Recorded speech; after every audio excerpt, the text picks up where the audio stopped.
Assalamualaikum warahmatullahi wabarakatuh. Alhamdulillahirabbil alamin. Asyhadu an la ilaha illallah wa asyhadu anna Muhammadan abduhu wa rasuluh sallallahu alaihi wasallam wa ala alihi wa ashabihi amma ba'da.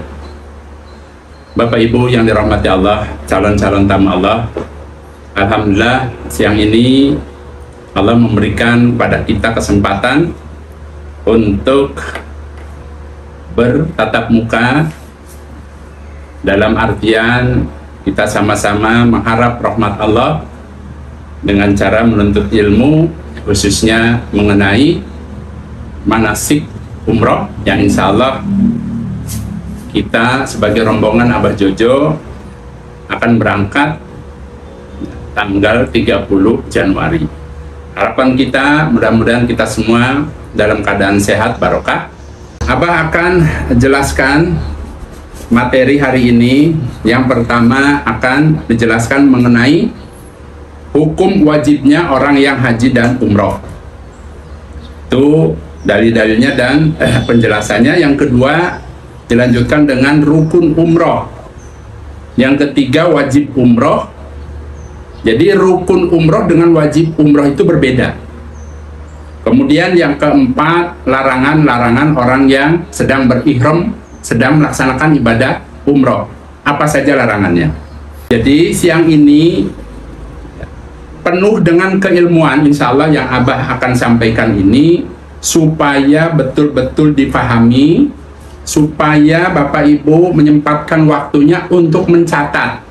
Siapkan ya bolpennya, kemudian buku catatannya, karena ini merupakan hal yang mungkin tidak atau belum pernah mendapatkan keilmuannya. Nah itu ya. Baik Bapak Ibu, Abah akan menjelaskan mengenai hukum wajibnya haji dan umroh. Jadi yang namanya haji dan umroh ini satu kesatuan. Orang yang haji dipastikan melaksanakan ibadah umroh. Ya. Berarti hukum-hukum haji itu kan hukumnya wajib. Begitu juga karena umroh itu berada ya, di dalam haji, maka secara hukum dasar hukumnya wajib. Berdasarkan Al-Quran surat Al-Baqarah ayat 96, A'udzubillahi minasyaitonirrajim, wa aqimul hajja wal umrata lillah. Sempurnakanlah ibadah haji dan umroh karena Allah. Allah memerintahkan kepada kita untuk menyempurnakan ibadah kita, ibadah haji dan ibadah umroh. Itu perintah, jadi hukumnya wajib. Kemudian ada di dalam Al-Quran surat Ali Imran ayat 97, walillahi 'alan nasi hijjul baiti man istata'a ilaihi sabila.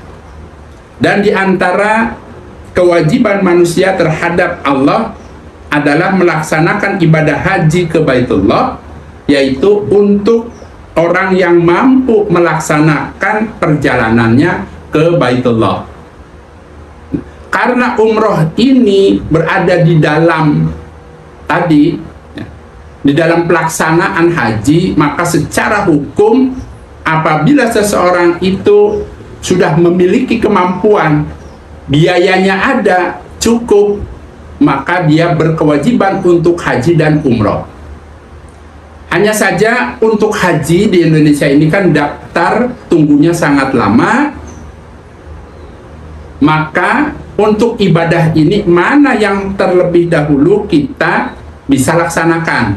Kalau sekiranya haji ternyata lama daftar tunggunya, maka kita diusahakan bisa melaksanakan ibadah umroh. Yang kedua,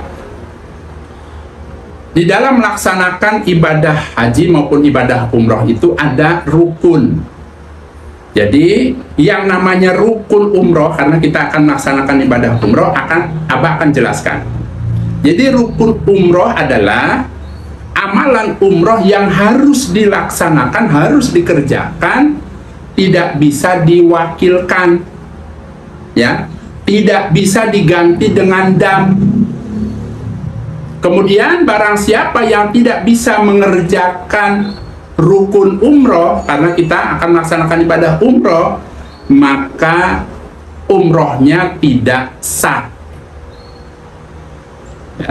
Jadi rukun ini satu kesatuan yang tidak bisa dipisahkan, namanya rukun, beda dengan wajib.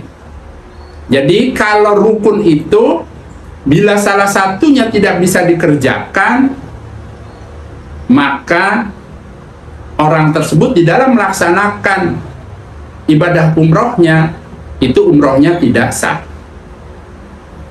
Itu rukun umroh. Nah kemudian rukun umroh itu ada berapa, Abah? Dulu Abah itu ya, sebelum memperdalam itu ada 5 dulu. Ternyata setelah terus dikaji cukup 4.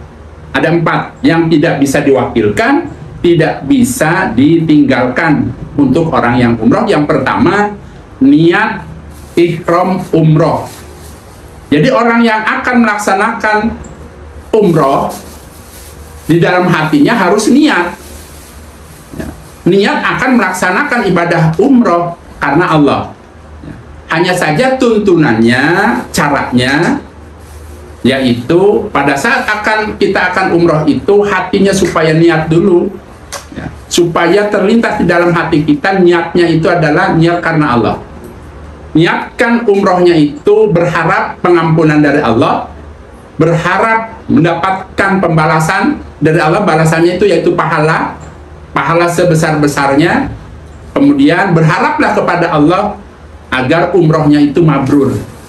Jadi supaya terlintas di dalam hatinya, karena yang namanya niat ini urusan hati.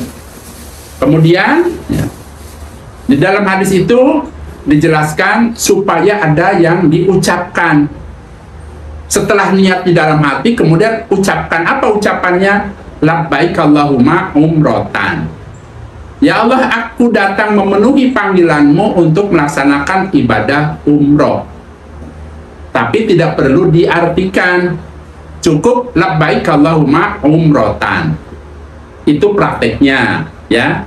Berarti tadi yang namanya niat umroh itu tidak bisa diwakilkan, tidak bisa digantikan, harus. Kalau orang itu umpamanya ikut umroh sama Abah, di dalam hatinya tidak ada niatan umroh karena Allah, maka tidak sah. Umrohnya hanya ikut-ikutan saja. Dipahami ya? Untuk itu Abah di sini sampaikan supaya Bapak Ibu sebelum beramal itu supaya memiliki keilmuannya. Itu yang pertama ya. Ingat ya, rukun umroh yang pertama niat ihram umroh. Karena niat ihram ini ada 2. Kalau orang yang haji berarti niat ihram haji. Tuh ya, karena kita bicara umroh berarti niat ihram umroh. Kalau mau sholat bagaimana? Namanya takbiratul ihram. Akan memulai sholat. Supaya tidak kemana-mana, kita fokus ke umroh. Yang kedua, rukun umroh yaitu tawaf di Baitullah sebanyak 7 putaran. Dimulai dari Hajar Aswad sampai ke Hajar Aswad itu dapat 1 putaran. Nah itu hukumnya rukun. Kemudian yang ketiga, sa'i Safa Marwah sebanyak 7 perjalanan, dimulai dari Bukit Safa menuju ke Bukit Marwah itu 1 perjalanan dihitungnya. Kemudian dari Bukit Marwah ke Bukit Safa itu juga dihitung 1 perjalanan. Berakhirnya di Bukit Marwah. Orang yang umroh berarti tidak bisa mewakilkan sa'inya, harus selesai sa'inya. Kemudian yang keempat adalah di dalam melaksanakan rukun umroh harus berurutan, tidak boleh semaunya karena sudah menjadi syariat. Contoh, saya akan umroh, saya tawaf dulu umpamanya, kemudian sa'i, kemudian baru niat umpamanya. Nah, itu tidak boleh, harus berurutan, dimulai dengan niat ihram umroh, tawaf di Baitullah, sa'i Safa Marwah, dan yang terakhir tuntunannya supaya berurutan. Itu ya. Kita lanjut yang ketiga. Sekarang wajib umroh. Jadi wajib umroh ini adalah amalan-amalan umroh yang wajib dikerjakan, wajib dilaksanakan pada saat seseorang umroh. Kemudian barang siapa yang meninggalkan kewajibannya, ya, maka wajib baginya menyembelih atau terkena dam. Dan apabila dia sudah menyembelih karena dia melanggar, tetap hukumnya umrohnya sah. Kesimpulannya, orang yang umroh apabila dia melanggar kewajibannya tetap bisa sah umrohnya asalkan dia bayar dam. Itu yang mudah dicerna. Asalkan dia bayar dam, maka tetap sah umrohnya.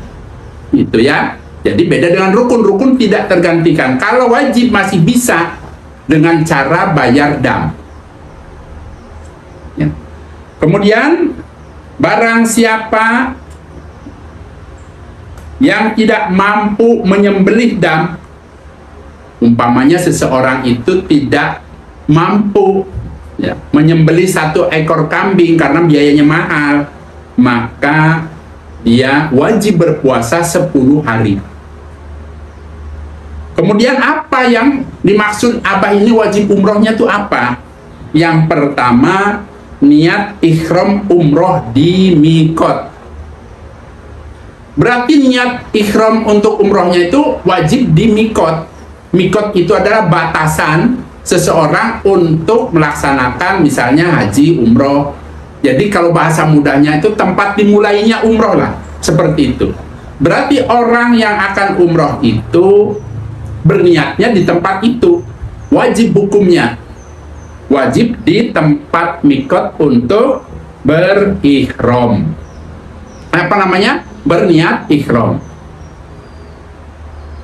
Nah, adapun pertanyaannya umpamanya seseorang Abah lupa nih, dia melewati mikot, dia kelupaan tuh, sudah setengah jam umpamanya melewati mikot, barulah dia ingat belum niat ihram. Kena dam apa tidak? Jawabannya kena dam, 1 ekor kambing, karena dia niat ihramnya bukan di mikot, tetapi di perjalanan sudah melewati mikot. Supaya tidak terkena dam, berarti dia harus balik lagi tuh ke awal. Jangan niat di tengah-tengah, diam aja hatinya, ya. Jangan mengucapkan labbaik Allahumma umrotan, tapi harus kembali lagi ke awal. Baru dari situ dia berniat ihram. Dipahami ya? Itu wajibnya, kewajiban orang yang umroh. Kemudian yang kedua, jadi wajibnya umroh ini ada 2. Tadi niat ihram di mikot, yang kedua cukur pendek atau cukur gundul. Hukumnya apa? Wajib. Kalau dia lupa bagaimana? Apakah ada orang yang lupa tidak tahallul? Ada. Kok Abah langsung bilang ada? Ada orangnya langsung telepon ke Abah, bilangnya begini, Abah, saya lupa, saya sudah di Indonesia, saya umroh, tapi tidak tahallul. Itu bagaimana? Ya kena dam. Sekarang, ya, jadi wajibnya umroh ada 2 ya. Niat ihram di mikot, yang kedua cukur, ya, maksudnya cukur pendek atau gundul pada saat orang itu tahallul. Nah, berarti kalau orang itu lupa, dia kena dam tidak, kena denda tidak kena, yaitu 1 ekor kambing, ya. Kalau tidak bisa, maka dia wajib berpuasa 10 hari. Kita lanjutkan. Yang keempat, larangan umroh. Ya, larangan umroh atau larangan pada saat seseorang itu berihram sedang umroh. Apa larangannya? larangan yang mencakup laki dan perempuan. Apa saja larangannya pada saat orang itu umroh? Yang pertama mencabut atau memotong rambut, ya, baik itu rambut kepala maupun rambut di badan, itu merupakan larangan. Kalau dilakukan, ya, harus dan wajib bayar fidyah. Ini berlaku untuk laki dan perempuan, ya. Dilarang mencabut atau memotong rambut, baik itu rambut kepala maupun rambut yang ada di badan, tidak boleh. Yang kedua, memotong kuku. Tidak boleh kalau orang itu sudah keluar kata-kata tadi, sudah niat ihram, keluar labbaik Allahumma umrotan, jatuhlah larangan-larangan ini. Itu maksudnya, ya. Ingat, ya, kalau sudah mengucapkan labbaik Allahumma umrotan, tadi kan hatinya sudah niat kemudian mengucapkan itu, maka larangan itu berlaku. Kemudian yang ketiga, dilarang menggunakan wewangian, ya, baik itu di badan atau di pakaian. Adapun umpama sisa wewangian yang digunakan sebelum berihram, itu hukumnya boleh atau tidak apa-apa. Contoh, misalnya abah ini, ya, pakai wewangian sebelum niat ihram, tidak apa-apa kalau sebelumnya. Hanya saja, ya, untuk pakaian ihram itu memang larangan, baik itu pakaian ihram laki-laki maupun perempuan tidak boleh wangi. Ingat, ya, pakaiannya. Adapun laki-laki justru sunahnya sebelum niat ihram badannya itu pakai wewangian. Nabi itu seperti itu pada saat dia mandi ihram, kemudian Nabi itu membalur badannya pakai wewangian. Umpama kalau zaman sekarang pakai Rexona, ya, deodoran, boleh seperti itu, kan belum niat ihram. Nanti barangkali ada pertanyaan, siapkan saja, ya. Yang keempat, tidak boleh mengganggu, tidak boleh membunuh binatang buruan darat. Mengganggu juga tidak boleh, membunuh binatang buruan darat tidak boleh. Atau juga orang yang sedang berihram itu membantu orang yang berburu, itu juga tidak boleh hukumnya, ya. Orang yang sedang berihram itu tidak boleh. Yang kelima, ya, yang kelima, tidak boleh atau dilarang makan hewan buruan darat, baik hasil buruan sendiri atau hasil buruan orang lain yang dia membantu di dalam berburunya. Contoh misalnya Abah sedang berihram, kemudian ada kenalan Abah di padang pasir, halo bro, lagi ngapain? Lagi berburu umpamanya. Saya ikut berburu, hanya ikut-ikutan. Kemudian dikasihlah dagingnya, tidak boleh itu hukumnya, tidak boleh dimakan maksudnya, itu, ya. Jadi intinya makan hewan buruan darat tidak boleh, baik itu hasil buruan sendiri atau hasil orang lain, yang mana pada saat dia berburu dia membantu dalam buruannya, atau makan hewan buruan orang lain yang ketika berburu orang tersebut niatnya ingin sodako untuk orang yang ihram, pengen ngasih, jangan diterima, itu, ya. Jadi kalau ketemu orang sedang berburu, dia berburu umpamanya burung umpamanya, kemudian di hatinya niatnya ingin memberikan karena dalam perjalanan jauh sedang jalan kaki, nah itu juga tidak boleh.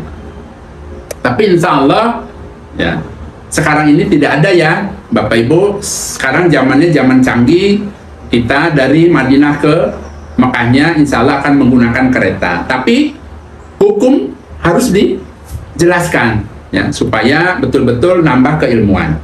Yang keenam, dilarang meminang, melamar, menikah, dan juga menikahkan. Itu merupakan larangan apabila seseorang sedang dalam keadaan berihram, baik itu berihram untuk umroh maupun ihram untuk haji. Nah, bagaimana kalau seseorang itu, ya, pernikahan dilakukan dalam keadaan berihram? Jawabannya, pernikahannya tidak sah. Kalau umpama nekat nih, sedang berihram malah nikahin orang, pernikahannya tidak sah.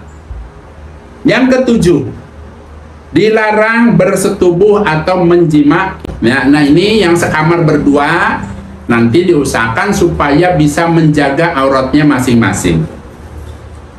Yang kedelapan, dilarang bercumbu dengan istri. Kemudian dilarang memeluk atau meraba atau apalah yang sekiranya hal-hal itu dilakukan dengan syahwat, tidak boleh. Jadi umpamanya sekamar berdua dengan istri, ya, tidak boleh memeluk tapi dengan ada hasrat, ada syahwat yang sekiranya dapat memicu hubungan suami istri, itu tidak boleh. Yang kesembilan, dilarang berbicara yang dapat membangkitkan syahwat.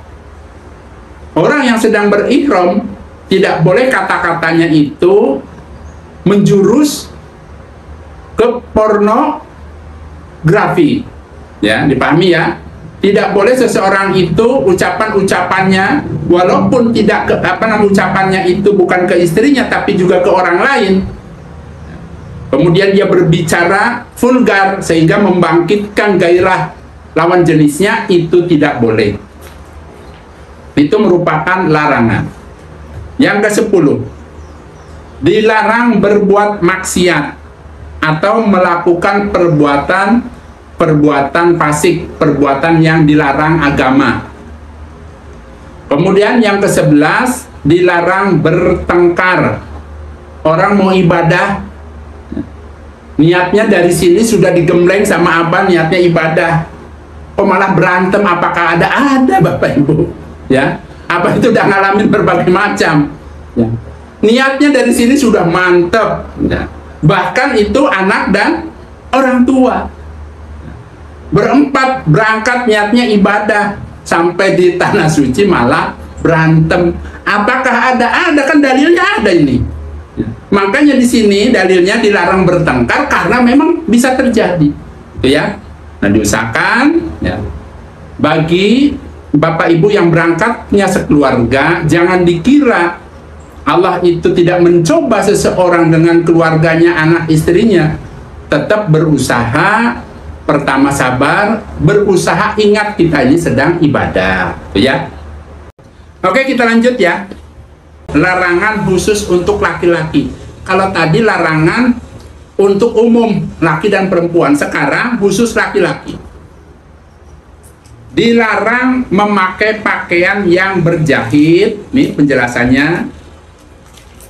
Bila tidak memiliki pakaian ihram, boleh memakai pakaian biasa atau yang berjahit kalau tidak punya. Begitu juga pada saat seseorang itu tidak punya sendal, adanya sepatu, maka boleh memakai sepatu, tetapi dia wajib membayar fidyah. Ini kenapa Abah jelaskan begini? Karena ada kejadian. Abah ulangi ya. Untuk orang yang umroh, nanti pada saat kita berangkat dari Madinah, jangan pakai sepatu. Ini laki-laki ya. Laki-laki, kenapa? Akan menutupi mata kaki. Karena itu larangan. Supaya terlihat mata kakinya. Berarti pakai sendal. Ya. Yang paling aman sendal ceplek atau sendal jepit. Ya, pada saat umrohnya. Tapi kalau berangkat dari bandara, dari Jakarta ke Madinah, boleh, kan belum berihram, pakai sepatu boleh, ya. Ini kita bicara pada saat mau berangkat umroh ke Mekah, sebaiknya pakai sendal saja, karena ya, mata kaki laki-laki itu harus terlihat. Itu yang pertama. Yang keduanya, umpamanya seseorang itu pada saat akan umroh kok nggak punya kain ihram, itu bagaimana? Jawabannya, boleh pakai pakaian biasa, pakai jas begini boleh, tetapi dia wajib kena dam, bayar fidyah. Apakah ada, Abah? Ada. Abah jelaskan ya, di mana adanya. Oke. Pada saat seseorang dari biro travel umrohnya itu pesawatnya dari Indonesia langsung ke Jeddah, langsung ke Mekah. Jadi langsung dia umroh. Kalau kita kan nanti ke Madinah dulu. Mereka berikhramnya di atas pesawat. Ini kejadiannya. Nah, karena berikhramnya di pesawat berarti pakaiannya kan harus diganti. Pakai pakaian ihram yang 2 lembar itu. Kita bicara laki-laki ya. Namanya qadarullah. Kain ihramnya itu disimpan di koper bagasi besar. Orang-orang pada pakai kain ihram, orang itu nggak ada kain ihramnya. Sedangkan pesawatnya kan menuju Jeddah, menuju ke Mekah. Niat ihramnya di atas pesawat. Berarti apakah yang Abah jelaskan ini ada kejadian? Ya itu Abah jelaskan ada. Nah untuk itu, kalau orang niat ihramnya di atas pesawat, jangan lupa pembimbingnya harus teliti betul-betul ngasih tahu ke satu-satunya jamaah umroh, jangan sampai kain ihramnya itu tidak dibawa bareng. Harus dibawa bareng-bareng sama diri kita karena mau dipakai di pesawat. Sama dia malah dimasukkan ke koper bagasi. Sehingga dia pakaiannya cuma pakai jas, pakai apa gitu. Itu bagaimana apa? Ya sudah adanya seperti itu. Masih dibolehkan hanya saja kena dam, yaitu membayar fidyah. Itu ya. Kita lanjut. Ada satu lagi. Nah, kemudian laki-laki dilarang menutup kepala. Baik itu peci, sorban, kopiah pada saat umroh. Nggak boleh. Apakah ada kejadiannya, Abah? Ada. Ada beberapa orang, tempo hari itu 3 atau 4 orang, kita umrohnya itu dari Madinah. Waktu itu memang bukan biro travel Abah. Abah kan sedang ikut umroh di travel lain. Zaman dulu. Ya. Mutawifnya, pembimbingnya bukan Abah. Nah, pada saat mampir ke Mekah, kita kan dari Madinah ke Mekah, mampir dulu ke hotel, makan.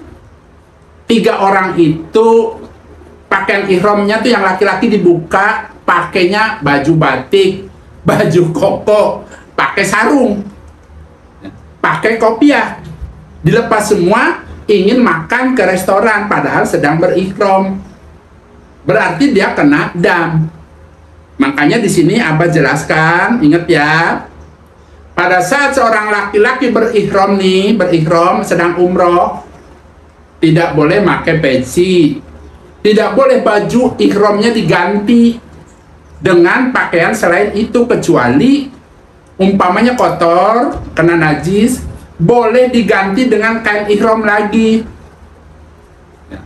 Yang nggak boleh itu diganti dengan baju koko, nggak boleh. Tapi saya mau masuk kamar mandi, apa boleh nggak dilepas? Boleh. Dilepas saja, ntar pakai lagi. Apa boleh nggak diganti nih, kotor? Boleh. Cari gantinya yang sama. Tuh ya.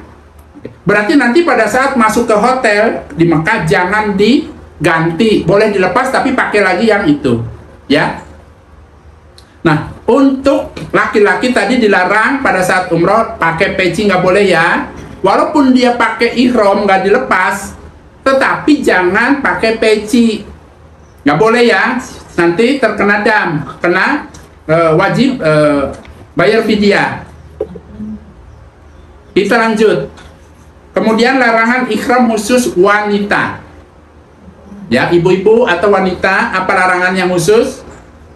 Yang pertama, dilarang memakai cadar.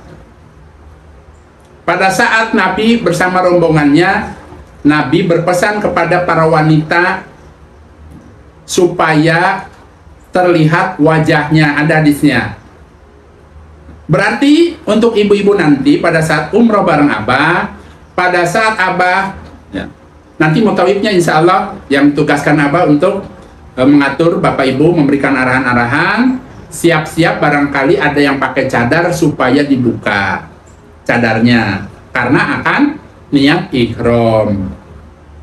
Nah, kemudian bagaimana Abah apabila seseorang itu tidak ingin terlihat wajahnya oleh laki-laki yang bukan muhrimnya, caranya boleh pakai kudungan, ditutup mukanya. Ingat ya, kudungan. Ada hadisnya boleh kalau nutup kudungan. Yang tidak boleh itu adalah cadar. Cadar itu kan dia diam di situ, menetap di wajah. Kalau kudungan kan, kudungan umpama sebentar doang, set, set, boleh, tidak apa-apa. Atau barangkali ada penjelasan, pada saat di padang pasir banyak debu, boleh tidak pakai masker? Boleh. Karena kondisinya darurat, banyak debu dan lain sebagainya, boleh. Ini wanita ya, bicara wanita, berarti kesimpulannya, karena tuntunannya wajah dan telapak tangan harus dilihat, berarti yang pakai cadar supaya dibuka. Dan yang kedua, dilarang memakai sarung tangan. Sarung tangan tahu ya, karena dingin umpamanya di kereta nanti, pakai sarung tangan dia supaya dilepas, supaya telapak tangan dan wajahnya terlihat saat berihram. Itu ya pesan Abah ya untuk para ibu-ibu dan wanita. Lanjut, yang ke-9. Ini sampai jam berapa? 3 ya? Oke. Yang ke-9, ada pertanyaan ibu-ibu? Monggo silakan. Khusus ibu-ibu barangkali. Oh ya Abah, perlu dipahami Bapak Ibu, dengan adanya Abah ikut serta dengan Bapak Ibu, yang pertama Abah akan memantau khusus wanita-wanita yang sedang haid, maksudnya wanita-wanita yang masih haid, yang masih datang bulan. Tujuannya apa? Abah kok memantau?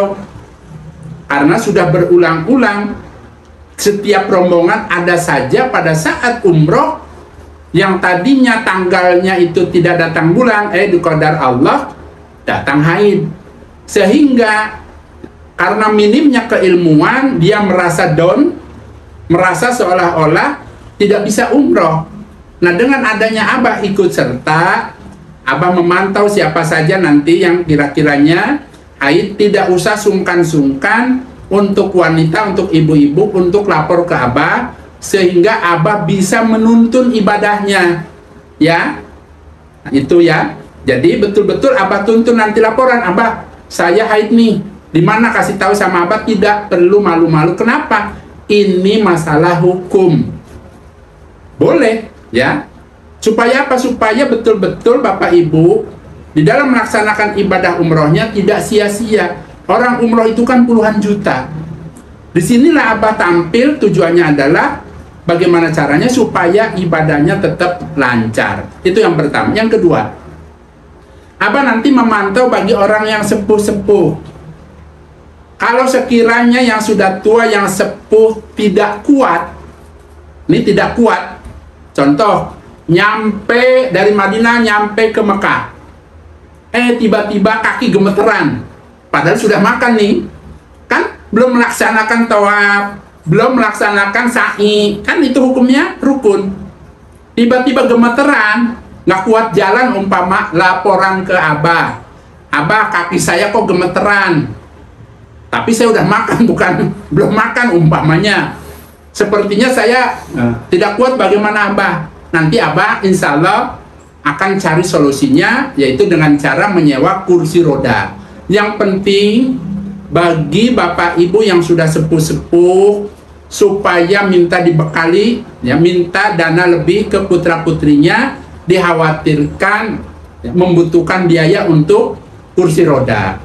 Jadi nanti kalau umpama betul-betul sakit, ya, sakit dalam artian berat jalan, ya, bisa nanti sewa kursi roda dari hotel sampai selesai, sampai ke hotel lagi. Itu kemarin biayanya insya Allah 1,5 juta.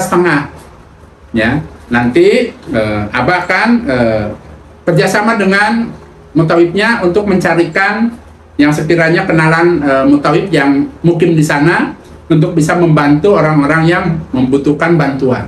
Itu ya. Jadi insya Allah tidak usah khawatir ya. Jangankan Bapak Ibu yang tadi umpama nggak kuat, ya, dari Indonesianya saja umpamanya punya saudara Yang ingin umroh umpama orang kaya nih umpamanya, tapi umpamanya sudah punya apa namanya, ya jalan hanya 10 langkah, pengen umroh, lapor ke Abah. Yang penting ada biayanya, nanti diatur. Kemarin itu ada berapa orang, satu orang dari Indonesia sudah pakai kursi roda, bisa pulang lagi. Kenapa? Yang penting ada biayanya. Terkadang kan, karena mungkin khawatir siapa yang nggak tahu caranya, nggak ada jalan keluarnya, akhirnya hanya keinginan saja tidak terlaksana. Ya. Nah kemudian tadi untuk yang sudah sepuh-sepuh, tadi diusahakan nanti pada saat umrohnya itu Abah sarankan supaya di depan. Ya, di depan. Nanti insya Allah untuk rombongan Abah yang berangkat Januari ini, insya Allah mutawifnya di depan. Ya. Abahnya di belakang. Nah, kemarin bulan Oktober kan Abahnya di depan. Ternyata ada saja orang-orang yang masih belum sempurna ibadahnya, tidak diingatkan. Ya. Ada yang umpamanya kain ihromnya itu masih menutupi 2 pundaknya, walaupun itu masih sah, tapi sunahnya ya itu diselempangkan. Nah, dengan adanya Abah di belakang nanti, kalau ada yang salah, ada yang perlu dibenahi, disitulah nanti Abah akan bertugas untuk mengawasi supaya betul-betul sempurna ibadahnya sesuai dengan tuntunan Rasulullah Shallallahu Alaihi Wasallam. Ya, jadi untuk rombongan yang akan datang, tadi diusahakan bapak-bapak atau ibu-ibu yang sudah sepuh di depan, jangan malah di belakang, ya, seperti itu.